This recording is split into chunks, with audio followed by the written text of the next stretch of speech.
All right, Gabriel Marcel introduction. I'm going to put his name in the chat so you know who this is. Okay, so remember, from now on, we're going to be responding to Nietzsche the best we can. And Marcel is going to be very instrumental in that. He's going to help us respond to the second criticism that Nietzsche made, which is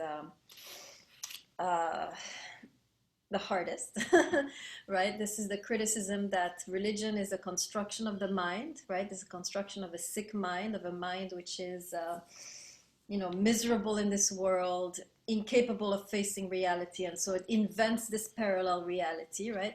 And this argument is very strong, very convincing. Why? Because this is a natural tendency, right?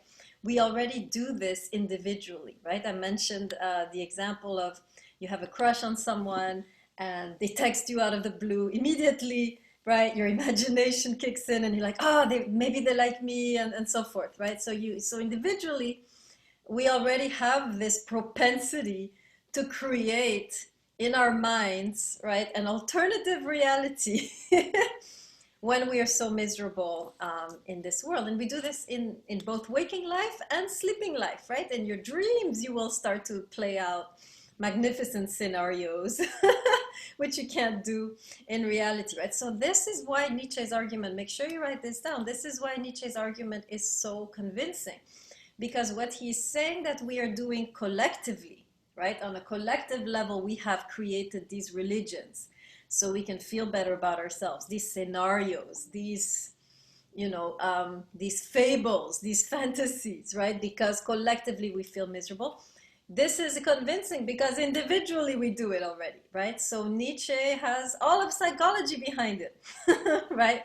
And that's why it's difficult to circumvent this. What if he's right? What if we have created these fables because we're so miserable collectively, right?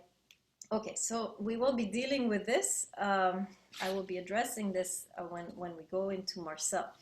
And towards the end of these 2 or 3 weeks together, you should be able to use Marcel to respond to Nietzsche. So pay attention as I go throughout these couple weeks.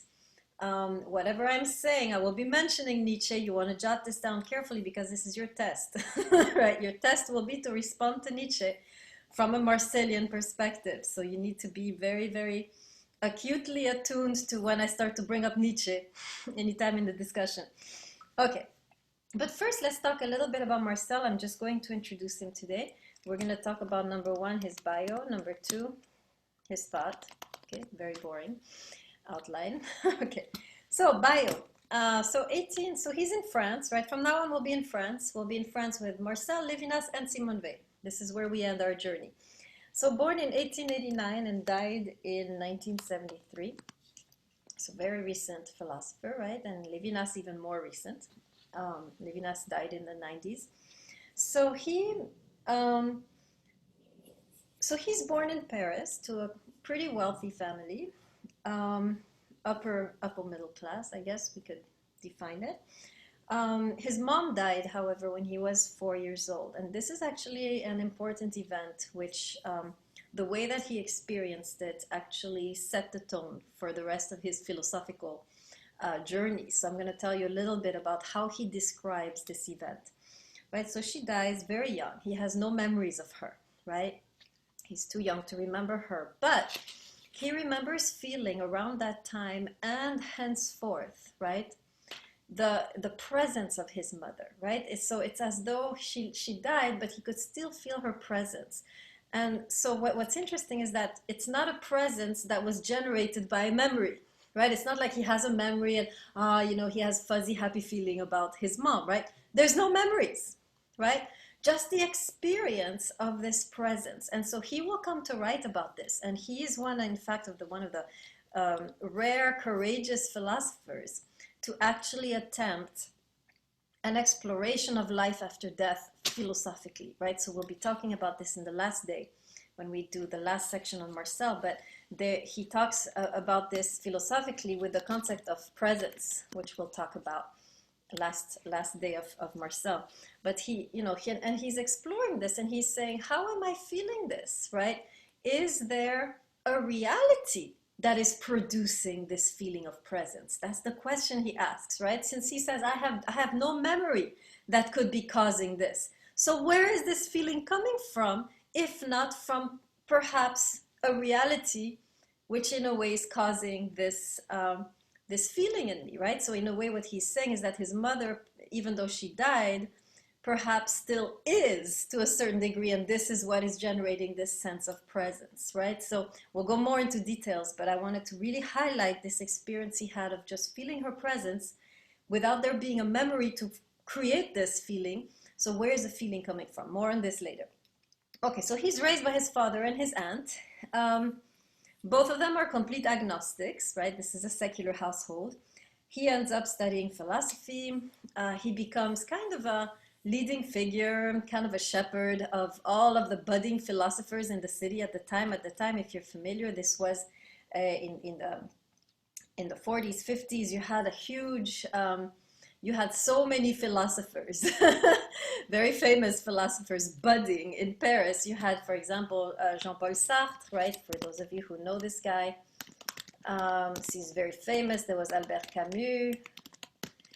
Of course, Emmanuel Levinas, which we'll study. Simone Weil, she was around, but not with these guys. She wasn't hanging out with these guys, right? But so these were the people that were kind of growing up, studying, maturing. And Marcel was a little bit older than all of them. So he would host these kinds of soirees, right? Or evenings, right?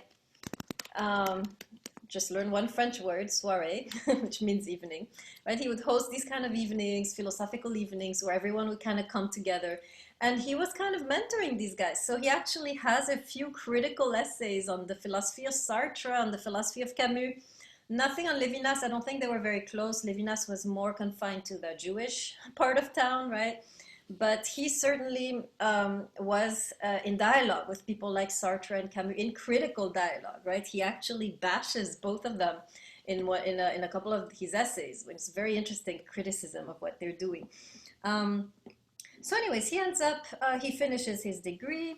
He ends up teaching philosophy in different parts of the country. He was also a drama critic, so meaning he watches a play and he criticizes it. He also wrote plays. In fact, if you enjoy Marcel, right, I would really suggest you look into his plays, right? He has some very interesting, in his plays, actually, he's kind of, a lot of what he's teaching philosophically, he's kind of setting in a kind of a life situation, right? So if you want to really understand him, you'll have to get to know his plays also. So next turning point. So first turning point philosophically for him was his mother's death. The next one is the World War II, right? And yes, just to answer to Carucci, yes, Camus and Sartre also were writing plays. It was the philosophical genre of the time, right? Everybody who was a philosopher wanted to write plays. The only thing is that Marcel actually wasn't very good with plays, not as good as Sartre or Camus. He was better, however, he was better philosophically. I have to say he's a deeper thinker, right? But he wasn't much, he didn't have much of a hand when it came to writing plays, sadly. Okay, so next turning point, World War II, right? Of course, I think he's a little too old to be a soldier. Is he? Somebody do the math for me. Oh, sorry, World War One. World War One, 1914. Yeah, no, he's okay. I was looking at his date of birth. Yeah, he's in his 20s, right? So he enrolls, but not as a soldier. He enrolls in the Red Cross, right? And so his task is basically he's supposed to be giving the news to the families when their son died on the front. So he's the one bringing the last clothing, the last, objects that the person had, and giving the news, right, that the son, no daughters, right, were in the French army at the time, right? So giving the news that their child had died on the front, right? So that was his job, terrible job. So so something happens though as he's doing this job, right? So he's going door to door, announcing these terrible news to families, and he noticed something, a pattern, right? A pattern in the reactions of these families when they would hear that their son had died. Systematically, he noticed the same pattern. The families would always hang on to a thread of hope that perhaps the son had somehow survived. Yes, we have the uniform, yes, we have the diary or whatever, but maybe, right, maybe he escaped, maybe he survived, maybe he's in a camp somewhere, right? So he noticed that all of these families were united by a common experience, which he calls hope, right? And on which he will also be writing, right? So as he's seeing these families hoping that somehow it's gonna be okay, that somehow the son survived this ordeal, right? He starts to ask himself, are we all collectively crazy to be, or delusional to be hoping like this? Or is there something to it? Is there a reality that hope is responding to that we need to explore? Are you following me on this? This is a really important point. Put your hand in the screen if you're with me. Okay, so let me say it again, right? So he's seeing all these families hoping, right? Against all hope. And he's asking himself, are they all deluding themselves collectively? And then he's thinking, no, this can't be, because these people look sane. These people look, they look grounded. So how are we all having the same experience? And he's realizing that maybe they're not being delusional. Maybe their hope is actually a response to something they're sensing deeper, right, than what meets the eye. They're sensing a dimension deeper than what is obvious. And this is one of the dimensions he's going to be exploring philosophically. So he's intrigued. What is causing this hope? That's his question, right? What is causing this hope? What is awakening this hope? What are these people implicitly aware of for them to be hoping like this? Because if you just look at reality, clearly there is no hope, and yet they hope. So what are they seeing that I'm not seeing? He's asking himself, right? Let me write this down, right? So in other words, what is causing this hope, and what are they seeing that I'm not seeing, right? Or what are they sensing, right, that I'm not sensing? And it's this dimension, right? This is what, so Marcel is actually going to explore at length, philosophically, the concept of hope. And he's going to show, we'll see, that hope is actually grounded on a reality. It's not delusional. And you should already be thinking of Nietzsche, right? More on this, we're coming. Okay. So he writes most of his works by the time he's 40. And then around that time, a friend who knows him very well, who's read his work, right, tells him, it's very strange, but your work really resonates with the teachings of Catholicism, right? So, and Marcel is like, what? I'm an agnostic, in case you forgot, right? What are you telling me that my work resonates with some of the teachings of Catholicism? And the friend says, well, I invite you to explore, and see what there is in Catholicism, and you will see that you guys are actually saying the same thing, right? So Marcel is intrigued. He doesn't know anything about Christianity. He's a typical French, right? No connection to religion. And as he explores Catholicism, something shifts in him, and he realizes that all his life he has been on that path already, right? But as an agnostic, right? So in a way, Marcel stumbled upon a lot of the truths of Christianity on his own, and he kind of meets, right? He meets in a way, or there is a kind of meeting of the minds, right, between him and the teachings of Catholicism. And so he's so moved, he converts to Catholicism, right? And so from then on, he's going to be a Catholic convert.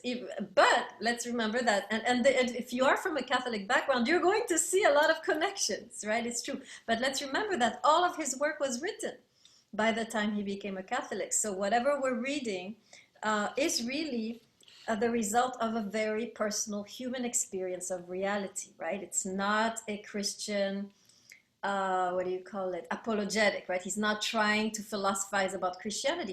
This is his own experience as an agnostic human being, right? But it's true, there are connections with some of what Catholicism teaches, right? So this is interesting. Okay, so let's go now into some of his writings. I'll talk about how he writes at the end, so you can be encouraged in your reading of Marcel. It's not easy. But first, I want to talk a little bit about the text we're going to be reading together, which is called The Ontological Mystery.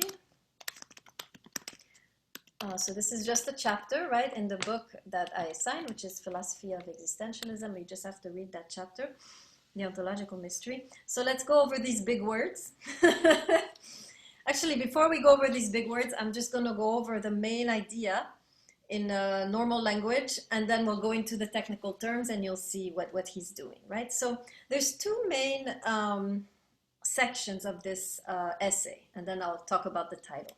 Number one, there is a section called The Disenchanted, or I'm calling it that, Disenchanted World and Despair. Okay, this is the first theme. And number two, Being and Hope, Love, Being and Love, Hope, Presence. Okay? So let's get into part one, Disenchanted World and Despair. So first part of the essay, Marcel is going to diagnose the situation, right, existential situation of his contemporaries after Nietzsche, right? So once Nietzsche has struck the world down with his skepticism and cynicism, right? Basically what Nietzsche, remember, is saying is that anything that religion is talking about, right, is pure fantasy. There is only reality, right? Raw, unfiltered, uncut reality. And Nietzsche, of course, is inviting us, we saw this was something good, he's inviting us to really face reality, embrace reality, penetrate reality, not be afraid of the heights, of the lows, and so forth. And this is good, right? This is a good teaching. So what he's saying, though, is that in a way, we've taken Nietzsche to the extreme. In other words, we have disenchanted the world. Okay, so let's stop a little bit on this expression, disenchanted. And let me ask you, what does it mean to enchant? Then we can understand disenchant. What does it mean that a world is enchanted? Can anyone tell me? You can put in the chat or raise your hand. What does it mean that a world is enchanted? Okay, very good, Ahmad, right? Magical, it's mysterious, there's something more hiding behind every tree, behind every pebble, right? If you read Harry Potter or Lord of the Rings, right? These are enchanted worlds, right? So what Marcel is saying is that along with Nietzsche and also with the rise of science, with the rise of technology, we have really stripped the world of its mystery. We just look at the world now as a big material entity. We don't sense that there is anything spiritual about the world or mysterious about the world. We don't sense that there is a deeper dimension. We live in a very one-dimensional world. This is the disenchanted world, right? So let me write this in the chat. The disenchanted world is a one-dimensional world, pure matter, right? No mystery, no spirit, right? No depth, right? By the way, depth, some of you are sometimes make this mistake. It's not depth, okay? Depth means something deep, okay? Don't go around talking to me about the dimension of depth. I've seen it. I've seen it in your exams, okay? So when I'm saying depth, I mean something deep. Are we good? Put your hand in the screen. I don't want to see this. You guys writing like death instead of depth. Okay, so that's the disenchanted world, right? And he's saying we have progressively, right? Nietzsche started this, right? But we have continued this to the extreme where now the world has nothing mysterious left in it. Everything you can explain by science.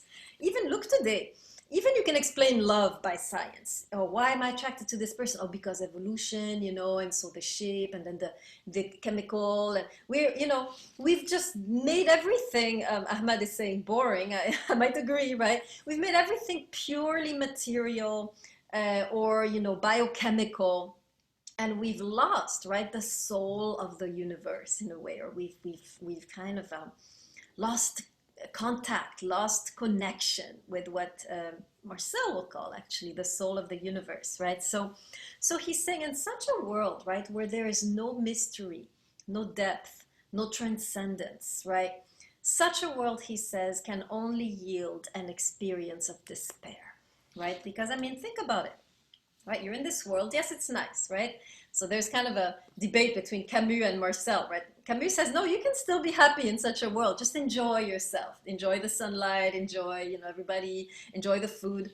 So Camus is pretty much able to live in such a world. Marcel is saying, you know, in a world where anything could happen at any moment and you have no security, no guarantee, no connection to something deeper, you can do nothing but either repress your despair or experience your despair, but you are despairing, right? There is no way one can be truly at peace in a world which is just what is, he's saying, right? If we lose the dimension of mystery, of transcendence, of spirit, right, within the world, if we lose touch with what he calls the soul of the world, or we'll see he calls it being, right? So when he uses the word being, this is the mystery, the soul, the spirit of the universe, right? This is something deeper. This is, so being, let me say it again, is a deeper dimension within reality, right?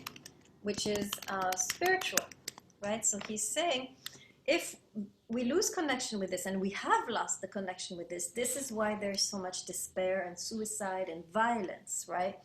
This is the reason we have a society with so much despair, suicide, and violence, he would argue, is because we have lost touch as a society to this deeper dimension, right? So he's suggesting that we need to reconnect to it. We need to account for it again. We need to testify to its existence again, right? Now, of course, Nietzsche should appear in the back of your mind, right? And Nietzsche right now, what is he saying to Marcel? As Marcel is saying, we need to reconnect to the deeper dimension of being. What's Nietzsche saying sarcastically in his little corner? What is he muttering? Anybody know?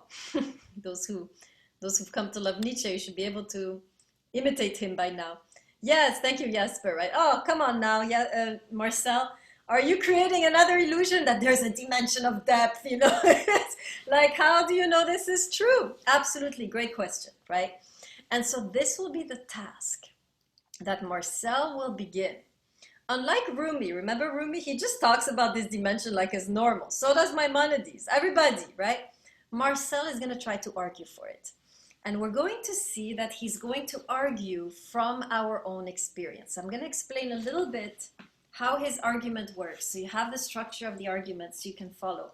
And then we'll look into, and then you'll be ready, right, to read the text. So make sure you write this down, right? Unlike the predecessors that we read, right, like Rumi, like Maimonides, who take for granted that there's a deeper dimension to life, or Plato even, right? Even Plato just says it. Yeah, there's the material world and there's the ideal world, right? Everybody kind of takes for granted that there are two dimensions, right? That there's a deeper reality. All of philosophy takes this for granted until Nietzsche, who says this doesn't exist, right? No second dimension. So now Marcel has the difficult task to respond to Nietzsche and to prove to him that, of course, we can never be sure. He's not going to show the dimension with a telescope or a microscope, right? But he's going to give an argument for its existence. And this is where we should listen very carefully, right? And the question will be, is he going to be convincing to Nietzsche, right? So let me summarize his argument, right? So what Marcel is doing, he's going to be giving us an existential argument. So what is this? This is an argument based on our existence, on our experience, right? So he starts from our experience, and from the experience we have, he deduces this reality. Okay, so let me give you an idea how this works. So what he's going to say is that there are several experiences that we have as human beings, whether we are religious or agnostic or atheist or orthodox, right?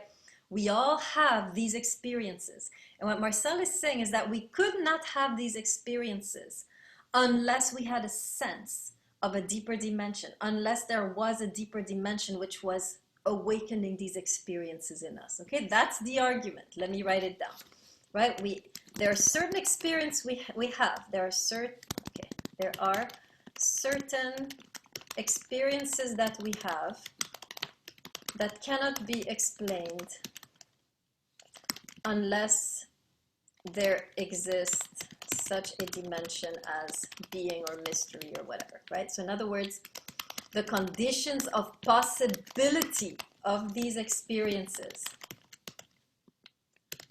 are the dimension of being. Let me say it a little clearer.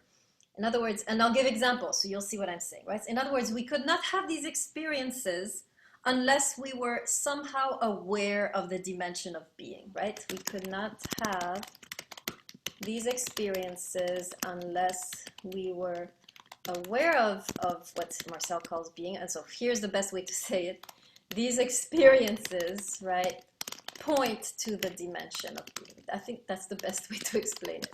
Let me explain, because now I've multiplied the words about this. Okay, so these experiences are actually experiences of feelings, right? These are certain feelings that we have.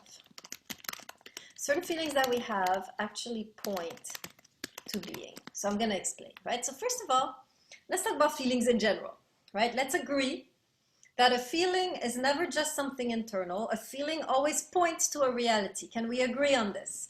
Let me write it in the chat, right? A feeling is never just internal. It always points, or more technical term, intends, towards something in the world. Can we agree on this definition of feeling? Put your hand in the screen if you're following me on that, right? What I'm saying is a feeling is never just you having a mood swing, right? There's always something in the world which triggered this. And this is even for chronic feelings of depression, where everything seems to be going fine, but you're depressed. No, something happened somewhere in your timeline that provoked this depression, right? Or some of us who are chronically angry, right? Again, right? Something in your timeline, in your history provoked this, right? So any feeling we have in general always points to a reality in the outside world. For example, you come home, you're pissed. Your roommate asks you, what's wrong? And you can say, well, so-and-so did this, and I'm so pissed, right? So your feeling of anger is pointing to something that happened. This is really caused by something that happened out there. Or you come home sad. What happened? Oh, well, he or she didn't do this, or they did this, and now I'm feeling sad. Something caused this, right? So feelings always point or are caused, right? So let me write this down like this. So feelings always point or are caused by something external. The reason I'm writing all this is crucial. This is part of the argument to Nietzsche, right? I'm building. Okay, now, everybody got this about feelings? Can I continue? Go deeper? Put your hand in the screen. Okay, now, most of our feelings point to something in the material world. Somebody didn't text us, somebody tripped us in the subway, right? Somebody tricked us and we paid double, right? Something in the material world caused this feeling. But Marcel says there are some feelings which you cannot find the cause in the material world. And so Marcel is saying there must be, therefore, a deeper reality, still real, but deeper than the material, which is causing these feelings. Okay, let me write this down, then we'll talk about it. There are certain feelings which do not have a cause in the material world, right? World. And so Marcel is saying, therefore, there must be a deeper, it's still a reality, right? Which is causing, right, these feelings. Why? Because feelings are always caused. You can't invent them, right? It's not like delusions where you can create them. Feelings is always an experience of a reality. It's never, make sure you write this down, it's never an activity of the mind which is creating some alternative reality. Feeling is always resonating with a reality, right? So if there are certain feelings that we feel, no cause in the material realm, therefore Marcel says there must be a deeper realm beyond the material, or what he calls a metaphysical realm, which he equates with, again, being, right?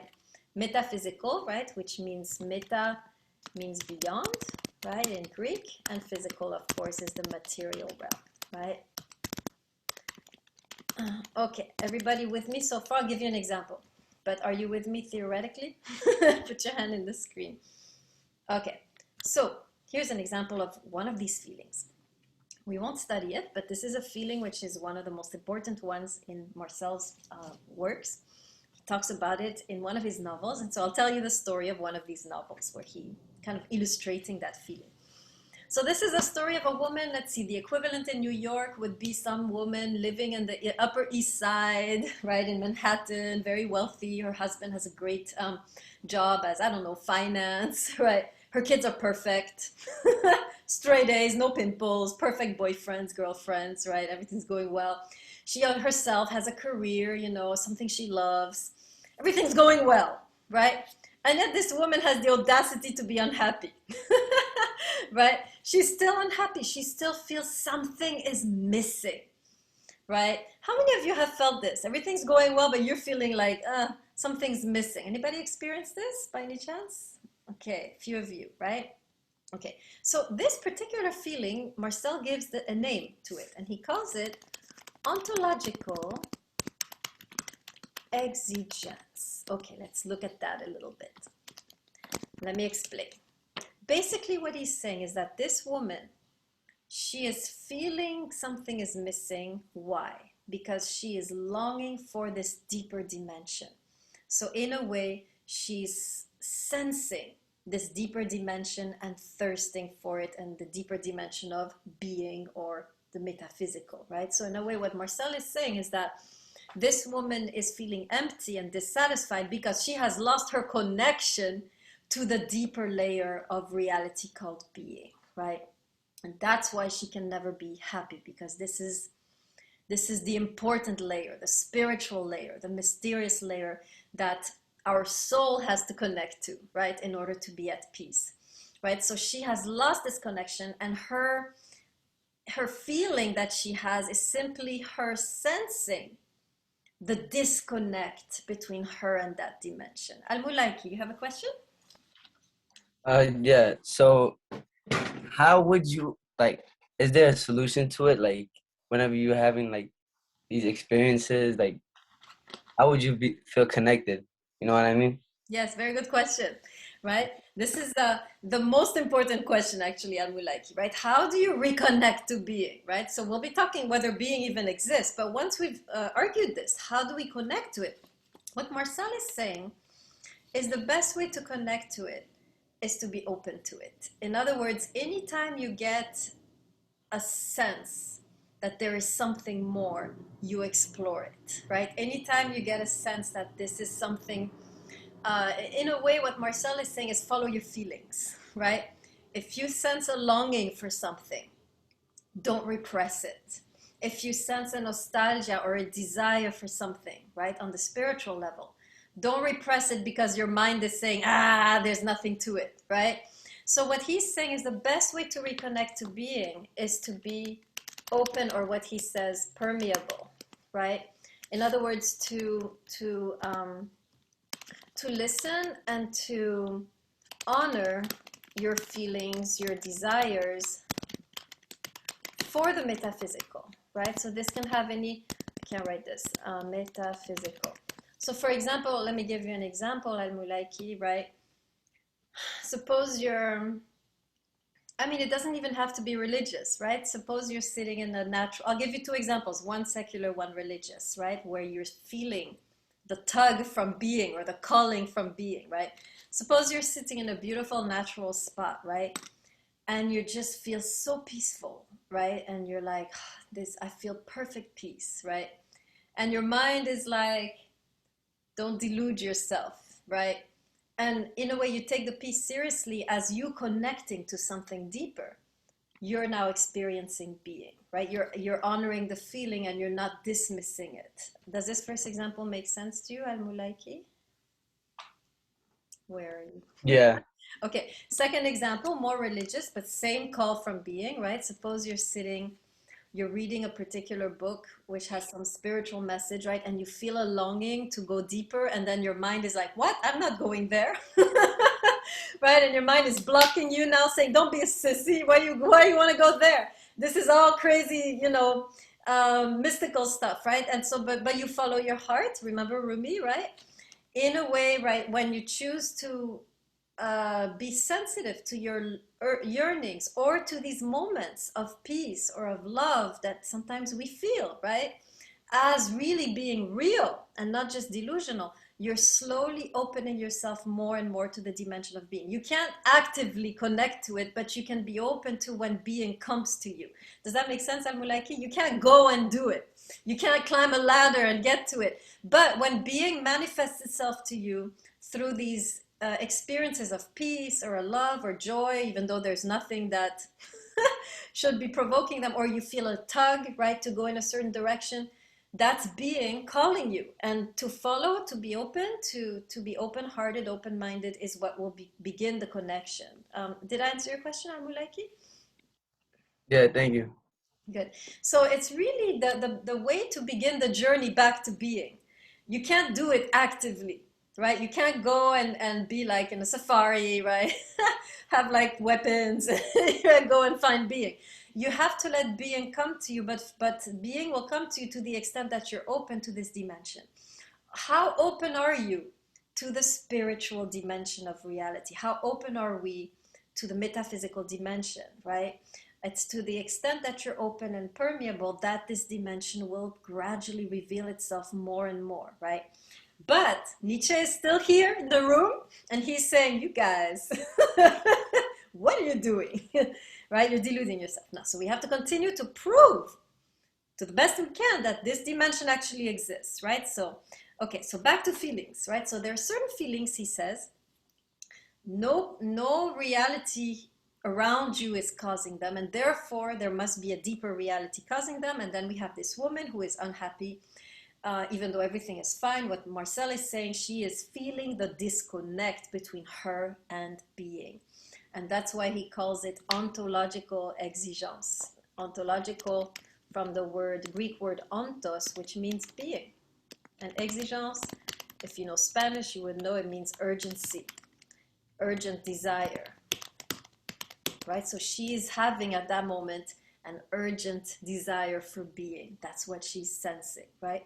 Are we clear on this ontological exigence, on this woman, what she's experiencing? Are we good? Any questions on that? We need to get this down good, this stage of the argument. Are you all with me? Put your hand. If you're not, raise your hand virtually so I can clarify. Everybody good? If you have a question about it, probably half the class does too. So be brave. Okay, continuing. All right.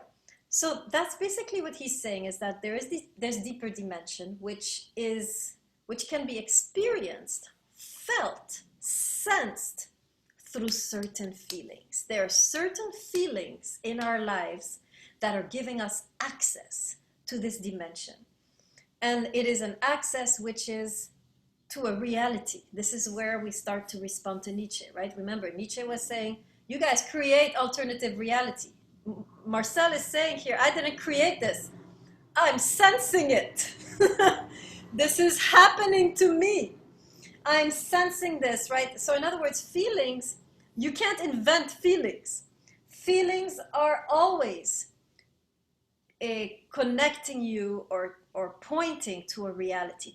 You can never create a feeling, right? You can create a delusion, right? In your mind, you can create, yes, there is a heaven and a hell and God looks like this and there's angels. This is all your creation, but a feeling you cannot create. A feeling is always an experience of a reality. And that's where I think Marcel is beginning to respond to Nietzsche, because he's saying, I didn't create this dimension of being in my mind. I felt it in my body. I'm writing this down, right? I didn't create or project this dimension of being in my mind from being miserable, right? I felt it in my body through certain experiences, right? Okay, are you seeing now how this is the beginning of a response to Nietzsche? Put your hand in the screen. Okay, good. There's a bunch of you not on the screen. I need you to come back. Peliko, Islam, Kor, Aslam, and U and Colon. I know you were here before. I need you back, guys. Come back. We're waiting for you. You have exited the classroom without my permission. Sing, Peliko, Islam, Aslam, Al-Mulaiki, you have a lovely picture, but we want to see your face. Ooh, are you there? We're waiting. I'm cool with waiting. I have all day.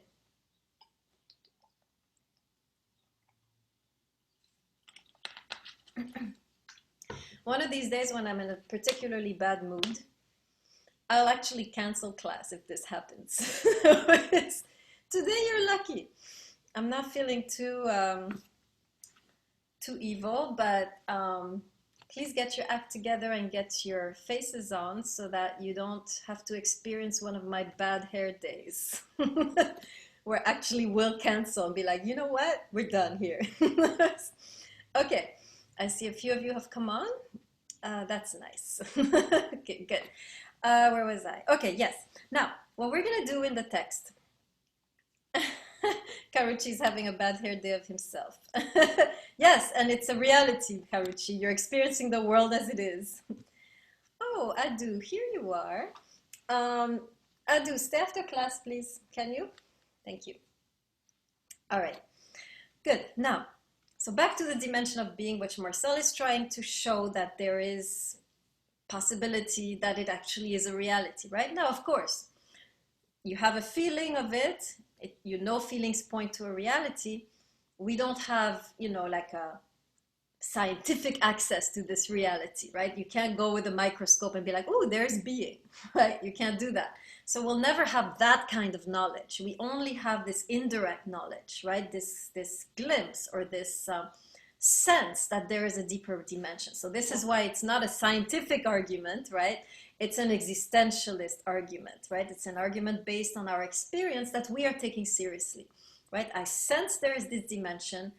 I know that I cannot create this feeling that I'm having right now. Therefore, there must be a reality, right, that my feeling is pointing to, but that's all that we can know, right? We can never be 100% sure. We can only say, well, I have a sense of this reality. I am experiencing this reality right now, but I cannot give you any more details, right, as to what this reality looks like and so forth, right? But it's a pretty good argument, I think, in the sense that he's proving that it's not something happening in the mind, it's something happening in your body, right? Your mind can invent, your body can only experience, right? You can't invent an experience. You can invent an interpretation, but you can't invent the actual experience of what you're feeling. Okay, so we saw one feeling, right, which seems to point to a deeper reality, ontological exigence. In the next few weeks, we're gonna study 3 more, right? We're gonna do love, hope, and the feeling of presence, which we talked about earlier, right? This is the feeling of the presence of somebody who has died, right? And what does it mean? Right? So let me be clear, right? The presence is not you seeing a ghost in the corner of your room. I know some of you have these experiences. This is not what this is not what Marcel is talking about. This is actual feeling of the presence of the person all around you. You're feeling their love, you're feeling their presence, you're feeling their embrace. This is not something that you are seeing or hearing. I know we see and hear ghosts, right? This is not something that you're perceiving with your 5 senses, right? This is not one of those liminal experiences that some of us have. This is something happening within it's a feeling. It's not a perception, right? Okay. So we'll talk about that. And then we'll talk about love and hope also in the same way. These are 3 feelings which point to a deeper reality than the everyday material reality. They give us an insight that there is, or they are actually experiences of that deeper reality. Okay. Any questions on anything I said? This is the moment to clarify. This is the basis, right? If you understood today, you will understand the text. And if you didn't understand, you won't be able to do the test even. So make sure you clarify it good now. We have some time. Anybody need a clarification? Okay. All right, so a few words about how to read Marcel before you give up in frustration and rage. Okay, So far, to be honest, we've read some really easygoing works, right? Book of Job, Maimonides, Rumi. This was all nice. Maimonides was a little hard, but it was very short. And then we did, right? Rumi Nietzsche was fun, right? Now we're entering 20th century. And from now on, everything is going to be confused and convoluted. Why? Because we are living in confused and convoluted political and social times, right? With the two world wars, we have to understand in general, right, why philosophers in general in the 20th century write like this, right? In general, we know that there was a trauma, right, to the European psyche through the two world wars, right? Something was shattered, right? Everything that was safe, everything that was in order, harmony, made sense, right? This is all gone, right? The European mindset is a mindset which is acutely conscious that nothing is safe anymore and that nothing is clear anymore, right? Because I mean, if you live the war, you would understand this very acutely, right? When you if and you know from the experiences of some of the people who lived the war, there comes a point when you're in a war that you can't even distinguish between right and wrong anymore. You don't know. Should I kill this person? Should I not kill this person? Should I help these persons? These people escape? Should I not help these people escape? There is an actual blurring of morality in a war context. I mean, I don't know if any of you have been, maybe in the army, or maybe know some people who were in the army, or have been maybe in a war, right? Or your parents were. There is a blurring, right? There is a confusion. You don't know anymore if you should kill or not kill, if you should steal or not steal. These are extreme situations where morality doesn't function, right? Should I lie to the officer and hide these people? Should I follow the law and allow these people to be executed, or should I break the law? Right? This is where we are, especially World War II with what happened in Europe with the Holocaust and so forth, right? People didn't know what was right and wrong anymore. It was very difficult to hear the voice of conscience, right? Levinas talks about this, that morality had fallen into a whisper during that time. People could barely hear what is the right thing to do, and most of them didn't, right? So we are, after the two world wars, right, everything is blurred. Everything becomes complex and a gray area. And so the philosophers are writing like this, right? You don't have anymore the nice, clear, confident style of Maimonides, right? Maimonides, who writes a book, Guide to the Perplexed, right? Maimonides knows exactly where he's going, right? This is finished after the two world wars, right? People don't know anymore for sure.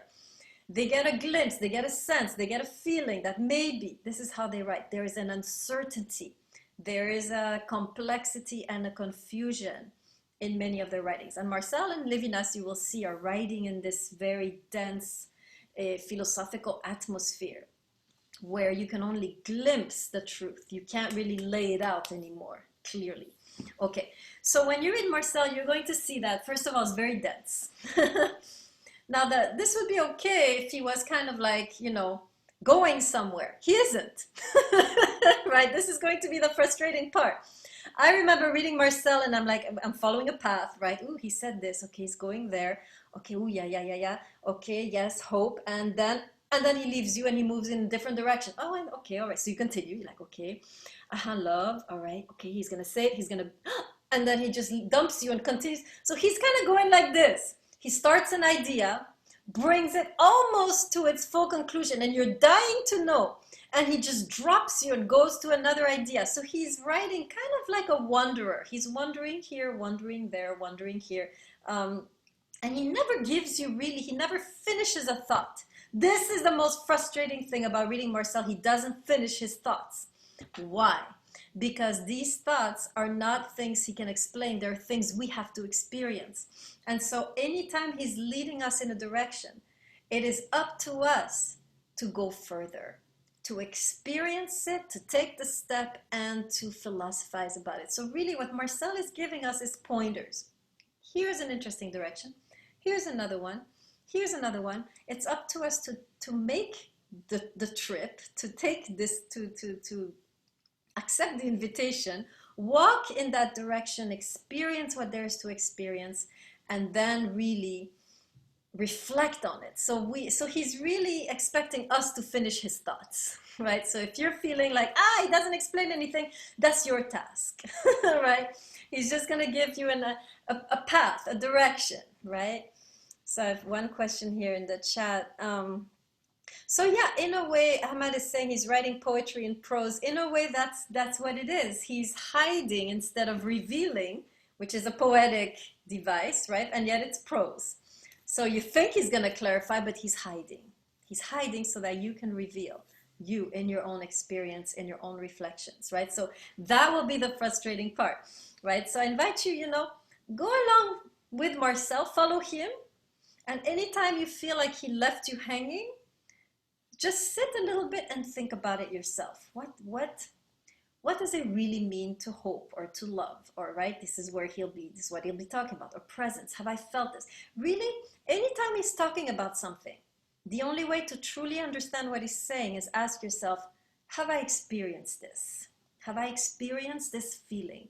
And what did it mean? How did I feel? Have I experienced this, right, what he's saying here and what he's saying there, right? So as you're reading Marcel, you always want to check with yourself. Am I resonating existentially with what he's saying? Have I gone through this? Have I experienced this? And then you are invited by Marcel to reflect on that experience, right? So we are really supposed to be writing and thinking together with Marcel. He's not going to lay it all out for you. He's going to provoke you, trigger you, poke you, and then just like Nietzsche, right? It's up to us to continue the reflection and to deepen our experiences and to tap into our own experiences. Okay, you guys feel ready to enter Marcel now? Is it a little better? You'll still hate it, but but at least I did my best to help you. Just go along with the flow. Don't try to force anything, right? Again, I want to remind you, in this class, you're not expected to understand the readings. You're just expected to experience them, right? Just go along, feel what it's like to be with Marcel for a day, right? And then in class, we will clarify. So don't get frustrated if you're lost. Just enjoy the feeling of being lost. Okay. All right, I am done. Any questions or comments? Okay. Adu, if you're here, I want to see you.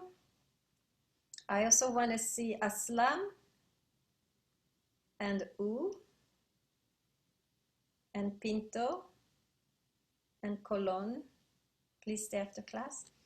The rest of you can go. You have reading assignment due in a couple of days on Marcel. Thank you, Professor. Have a good one. This is a very interesting class. Thank you.